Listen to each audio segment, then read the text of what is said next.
Mr. President, on Syria, on withdrawing forces in Syria, why are you siding with an authoritarian leader and not our Kurdish allies?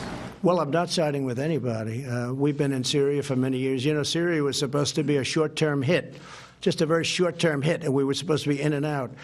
That was many, many years ago, and we only have 50 people in that area. That's a small sector, and I don't want those 50 people hurt or killed or anything. I don't want anything bad to happen to our people, and I told that to President Erdogan. I said, don't hurt any of our people get hurt. Big trouble. Now, a couple of things. I think there's a lot of pressure on Turkey.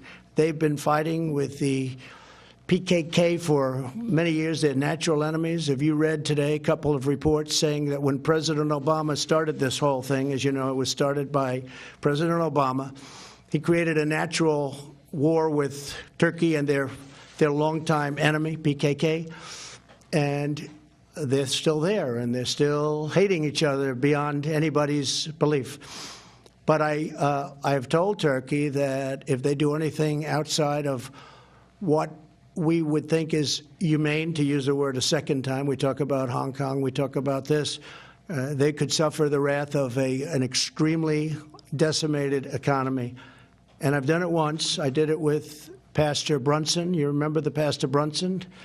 And they wouldn't give Pastor Brunson back, and they ended up giving Pastor Brunson back pretty quickly.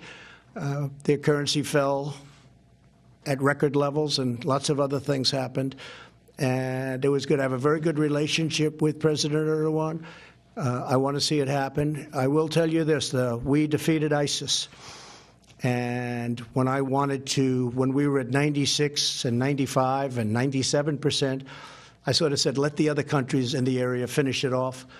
And I was met with a lot of anger from some people in our country. I said, all right, I'll finish it off. And I got together with our generals. I flew to Iraq. I got together, and we did it very quickly, far quicker than any general from here told us we could do it. We had some great people over there. They did it quickly. And I said to the European countries, you got to take your ISIS. You know, we have 60,000, maybe even 70,000 people. That includes families, that includes wives of fighters that were killed. We have many fighters that were killed in the battles. And we took it over. 100% of the caliphate I took over quickly. Nobody else was. It was a mess when I came to office, and I think most of you would agree to that. It was a real mess.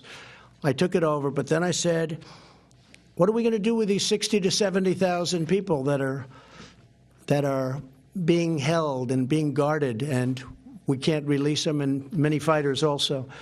And I said, I want them to go back to Germany, to France, to different European countries from